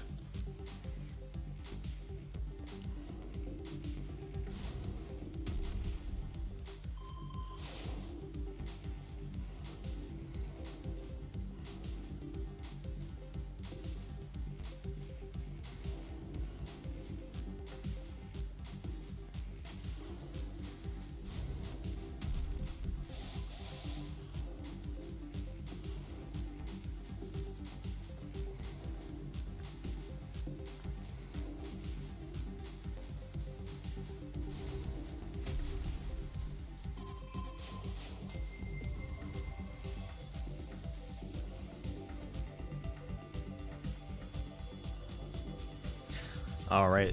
So they did manage to get into that 3-player zone. Sorry, I was distracted for a moment. But Grasspel, yeah, I think they entered that zone with 0 lines cleared. So despite all the trials and tribulations that the team had to endure there, they should be able to get out of this with a pretty strong team zone.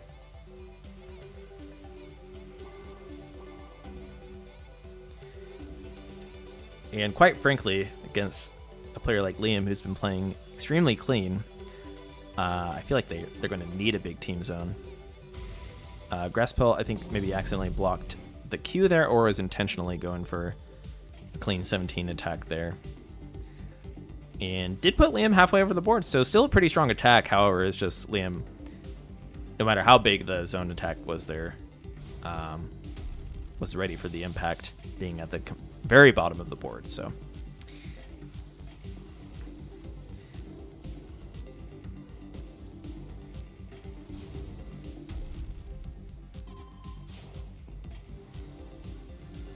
but really, I feel like the win condition for this team here is going to be that massive zone. Just knowing that the broken or the Capricorn boss is so good at stalling, like we're seeing now, to get free defense in a way, right?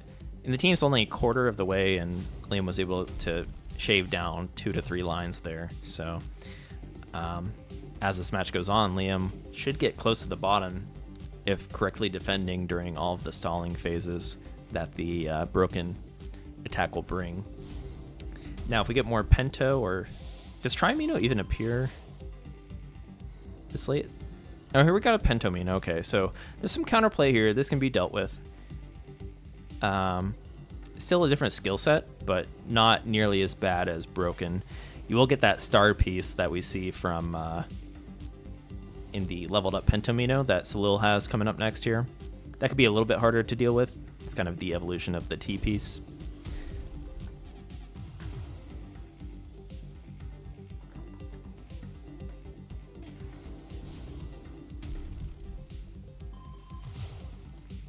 Ooh, so we got a high stakes Pentomino attack.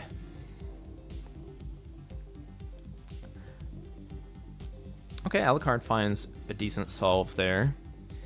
I think Salil's going to wait this out. Yeah, even stalling on Pentomino goes to show the strength of this boss.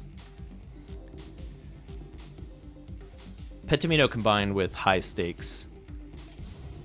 I feel like most attacks in the game combined with high stakes can be pretty hard to deal with.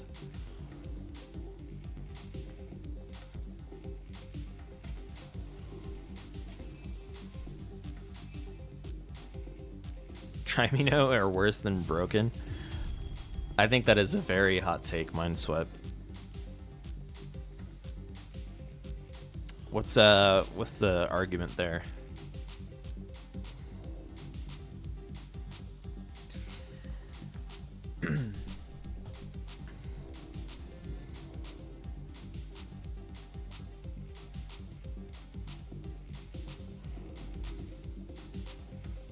Does Trimino even show up later? I feel like I don't. Maybe I just don't remember seeing it because Broken impacts me more mentally. I feel like it doesn't show up as often later.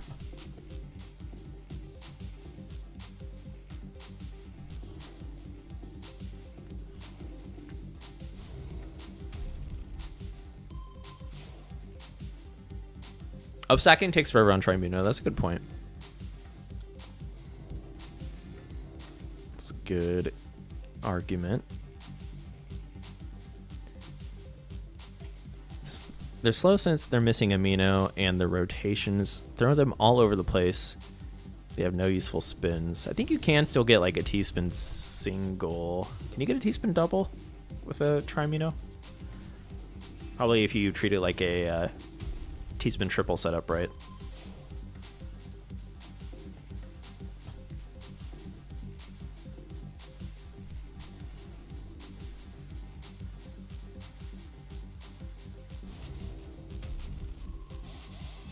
All right, Grass Pelt is back into it. Salil is trying to survive for the players here. This could be a really good timing for Alucard to get back into it. And, like, look at that. Kind of like what I was saying. Liam's already back to the bottom of the board thanks to all of these stalling attacks. So, it's going to be really difficult for this team to take out Liam here. I'm getting deja vu. We had a team game, I think our last team showcase, with Knighting on Capricorn and in a similar situation.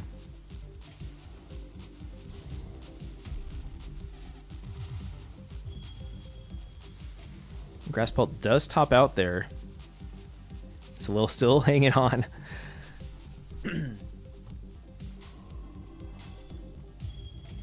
Ooh, Alucard barely making it in there. Looking like this might be... We'll do one more game after this. Let's get... Who hasn't played yet? Tetris? Anyone else? Wait, yeah, Tetris is in the group. Okay. Make sure we get a game with Tetris in here before the bullies are actually bullying Tetris out of the game.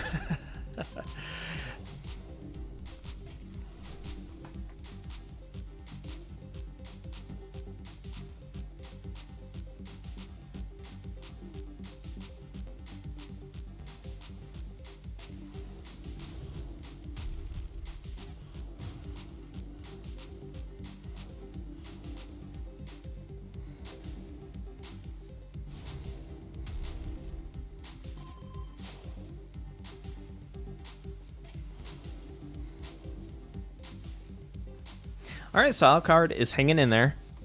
Now, the longer the game goes on, also, the longer these revives take for a player to get back into the game, as we see here.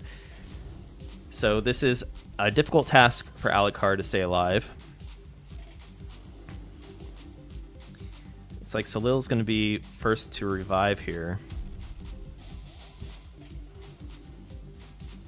If that even happens.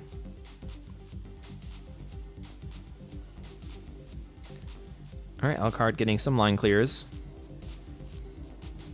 Oh, Tetris? Big Tetris.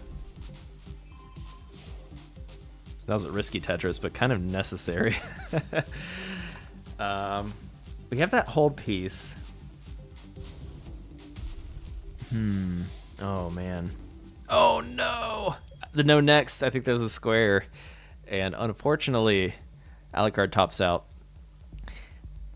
But yeah, 15-minute round there. Tough game. Yeah, Liam seemed like a tough boss to crack there. I think the team will need a little bit more speed and to make it cleanly through with less top outs to take out a player like Liam there. And or hit the big 20-plus zones, which a team of that caliber could have done, but for another game. Okay, I think we have time for one more. I just want to make sure we can get Tetris in for one game. Tetris, if you're still around, be sure to hop in here. And that will be our last match. Oh, welcome in, Andrew. Hope you're doing well. I'll see you at the Ohio event here in about a month. Pretty much a month on the dot.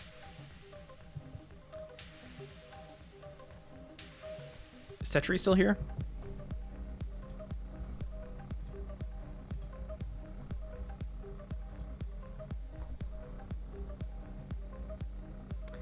Ping Tetris.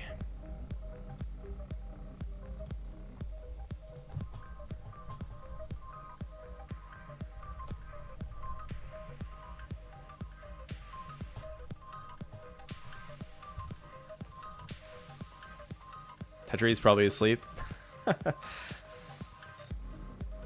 Oh, now I feel bad. That's what you guys get for being bullies to Tetris the liar. Okay, well, let's get one more in. Let's try not to pick a boss that is going to last 10 minutes plus if possible. And then it'll be our final game of the night. All right. Got Espeon on Tetramidian.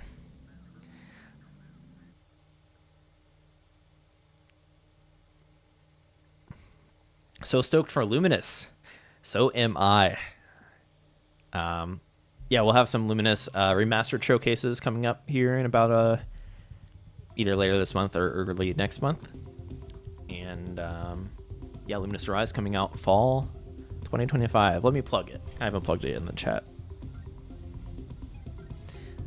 Be sure to wishlist if you guys haven't already on either PS5 or Steam.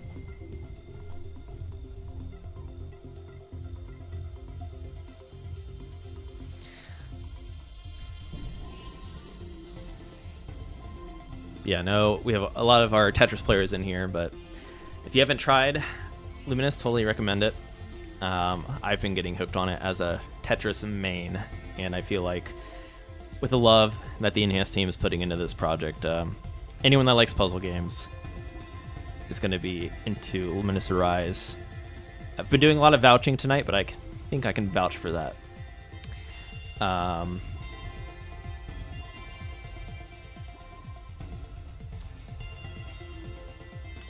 Okay.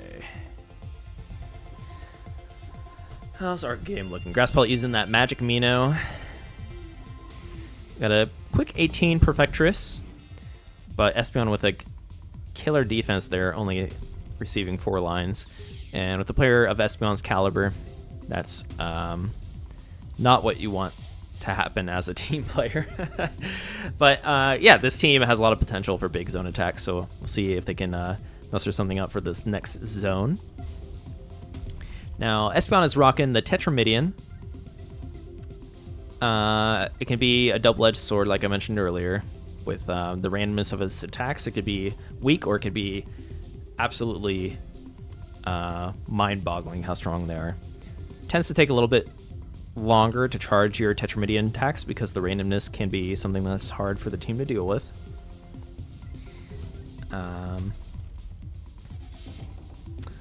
I guess one pro tip, if you are playing Tetramidian, if your meter is taking a bit longer, sometimes you can kind of estimate the strength of the attack. Like if it's a twin pieces or something like that, or invert, maybe it'll take a little bit longer than something like giant pieces, for example.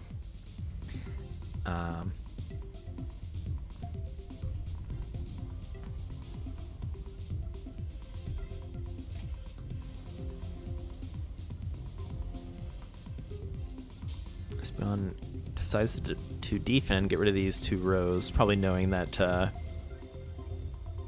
yeah, that the team zone is coming in. And look at that, Tetra Pip all the way to the bottom of the zone. This could be really strong if executed correctly.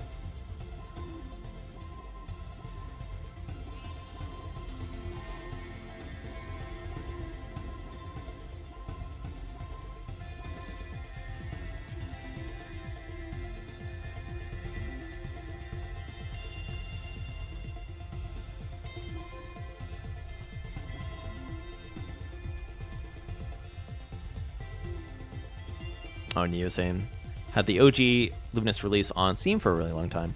Yeah, I was just traveling. I play it on my Steam Deck a lot on the plane. There's something about playing puzzle games on the go. I say this all the time, but I'm genuine. I was working through the remastered puzzles on my... I was flying on Thursday to Canada.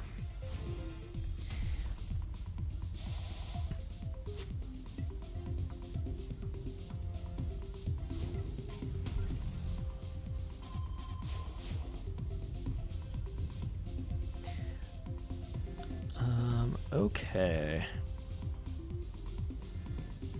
So we have the broken pieces making a return, unfortunately for our team here.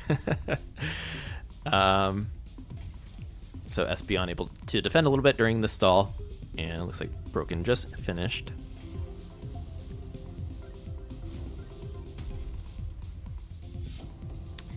Do all clears add to meters in connected versus? Yes, they do.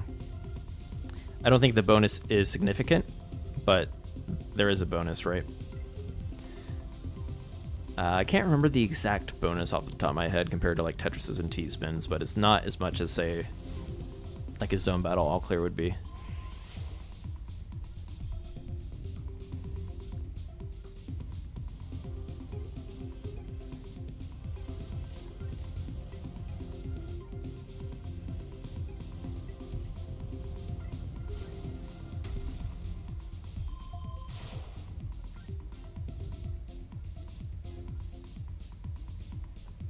Espeon is schmoving along with this One Piece preview. Very fast boss.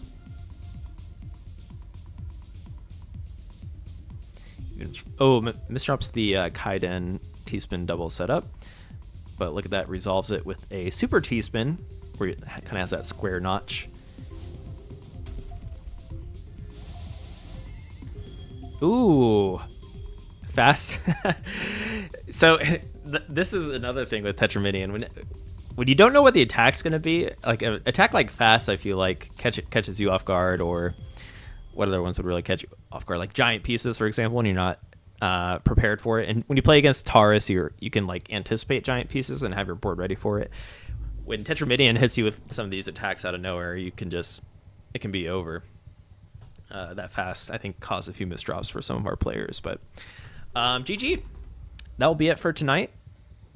We got a lot of games in, though. So thank you, everyone that participated. And if you want to play in the future, be sure to join our Discord at discord.gg/enhance. We're always getting new Tetris Effect players. And be sure to hop in multiplayer with us. I know a lot of our new players like to stick to Journey mode, which is definitely the best first experience for Tetris Effect. But stick around and hang out with us in multiplayer. Have some fun.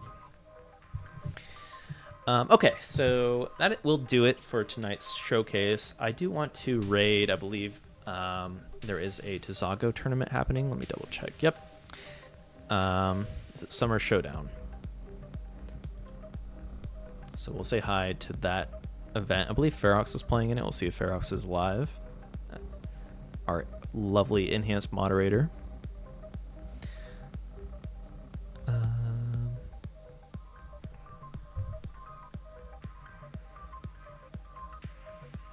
Thank you, Mikey.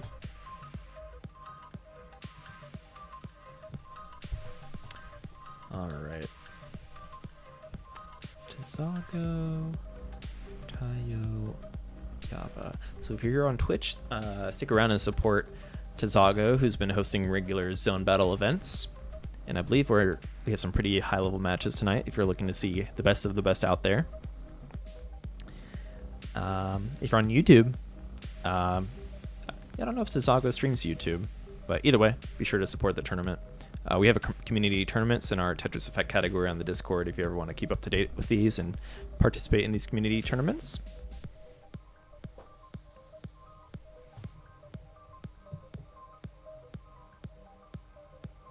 All right, so everyone, have a good weekend wherever you are. Stay safe. And tomorrow we have a hangout in the Enhanced Discord. Be sure to stop by if you're playing in the Full Moon event anyways, or playing in the Weekend Ritual. You don't have to have a mic or anything. You can just kind of lurk and chat with us, join some friendly lobbies. But everyone, see ya until next time. Bye-bye.